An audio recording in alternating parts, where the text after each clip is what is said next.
What's up, YouTube? Capital G here. European Nationals just wrapped up, and nothing really amazing happened outside of this deck. I mean, Windups won, Chaos Dragons got second, Dino Rabbit and Insectors also did well. In fact, those big four decks basically took up almost all the top spots. I guess players are still really hesitant to main deck, you know, a playset of Max C's rather than Effect Veilers, and Windups, to be completely honest, they just eat that shit up because Infect Veiler is okay against the deck. Unfortunately, Max C is like infinitely better against Windups. I mean, they pretty much have to bring everything to a standstill. If you Effect Veiler them, they can still play something like Instant Fusion, go off and win.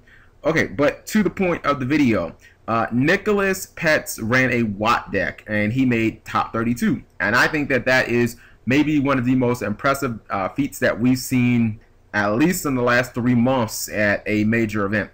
This is going to be probably the most original deck that you've seen top maybe this year. I mean, it's just amazing. I think that maybe him and he alone was the only person that expected to do so well with this deck. I mean, maybe he didn't. Maybe he just knew something that we didn't know across the pond. All right, let's go over the deck list.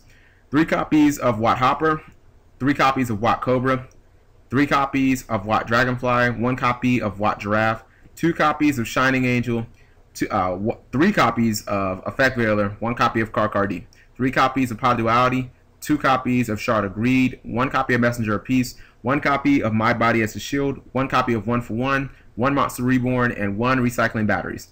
3 Dark Bribe, 3 copies of The Huge Revolution is Over, 2 copies of Regeki Break, 2 copies of Phoenix Chain, 2 copies of Rivalry of Warlords, 1 Mirror Force, 1 Solemn Judgment. I think the entire heart of his deck was this card right here, Watt Hopper. I believe that it basically was his win condition. I have tested Watts. I played against the deck. The deck has some creative tricks, and it has some good cards. Watt Cobra is an amazing card. The fact that every single that it can attack directly has not that great of an attack, but you know, instantly it's a +1. That's also, I mean, that's amazing. You can search anything in the deck. But I would assume, and I would mean this is just common sense, I would assume that if you have 2 Watt Hoppers on the field, your opponent cannot attack. Not only that, but your opponent cannot target any other Watts on the field with effects. That means monster effects, spells, or traps. So basically, if he can get 2 Watt Hoppers on the field, it's basically lockdown. You can't attack, you can't target anything with effects. I mean, he's almost certainly going to be in a position to where he can just sit there with a little Watt Cobra, keep attacking. You can't stop it. I mean, they're all direct attacks. You can't use anything that targets like D-Prison or anything like that. And he's just going to win the game that way. That's his whole condition. And it doesn't really matter how many, what you put on the board, as long as he can hold that board up of the 2 Watt Hoppers, then he's pretty much in good. He's pretty much in a good position. Now, how does he do that? How does he achieve that? Well, I would assume, because you know he runs 1 for 1 in the deck, that's a key element to getting that card on the field faster. Not just that, but anytime Watt Dragonfly dies, he can instantly get that card to the field that way. He can also search Watt Hopper through Watt Cobra, and again, Shining Angel, get Watt Hopper on the field just like Watt Giraffe. There's also like Monster Reborn in case somehow, some way one would die.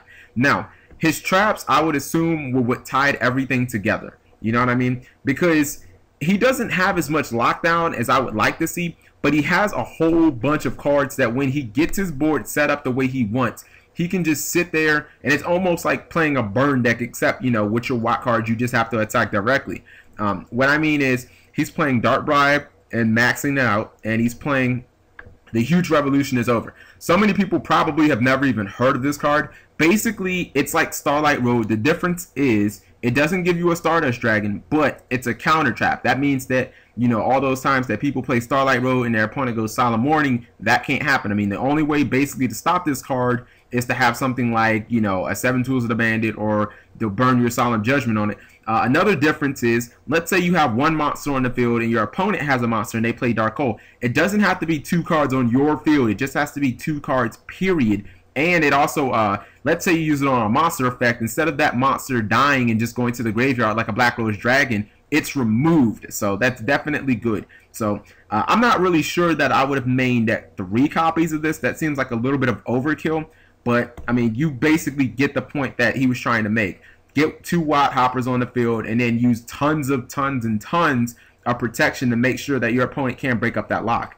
I would assume that Rivalry of Warlords was probably one of the most important cards in this entire deck. I mean, Rivalry of Warlords is amazing right now. You play it against Dino Rabbit, they can't exceed. You play it against Chaos Dragons. I mean, all they can basically use is dragons. Do you understand what would happen if your opponent like has a Lila on the field and then they summon a dragon? You know what I mean? Like, you play it when they have Tour Guide, they can't exceed. Like, this card actually breaks up a lot of plays. Against windups, they can't do anything. Like, if they go Tour Guide, you know what I mean? You chain this and, oh, can't really do anything. Or, you know, they summon Magician and then they activate Shark from their hand, and it's just like, okay, well, chain Rivalry of Warlords, can't really do anything. So Rivalry of Warlords was probably one of the biggest reasons why this deck had so much success. In fact, I would say that between Rivalry of Warlords and Messenger of Peace, I think that he probably should have added another copy over a copy of Huge Revolution. Like, Rivalry of Warlords is amazing against everything but Insectors. In fact, that's the one deck that I look at this deck and I think, man, if this deck looks pretty decent, but if you run into Insectors with this, I mean, outside of the Effect Veilers, the breaks, and the chains, I mean, you're basically going to get destroyed. And unfortunately, in top 32, he ran into that deck. I would assume that's why he's running, you know, the 3 Shadow Mirror and stuff like that, because that's absolutely going to be his worst matchup. Now, he definitely had to have some draw support, but it couldn't be at the point to where it slowed his deck down considerably. So that's why he probably only ran 2 copies of Shard of Greed. The same thing goes with Card D. Like, anything more and it's like you're setting yourself back. Can you really expect, you know, giving your opponent that much time before you're drawing cards? Can you expect you know, basically to live when you have decks like windups that can pick apart your hand, or Chaos Dragon that can OTK you like consistently turn 2? So this was definitely a really neat idea. I think that 90% of the people that he played had no idea what any of these cards did and probably were just like, what the hell is he trying to do? And by the time they figured out what he was actually trying to do, I mean, the game's basically over. So definitely an interesting deck. To my knowledge, he didn't even run an extra deck. I mean, I would assume that the only thing you'd really need is like some rank 4s, a couple of gotchis, and maybe a couple of synchros because you run Effect Veilers. But that's pretty much it. Let me know what you guys think about this deck. Definitely something that might get more popular in the new format. We got to see.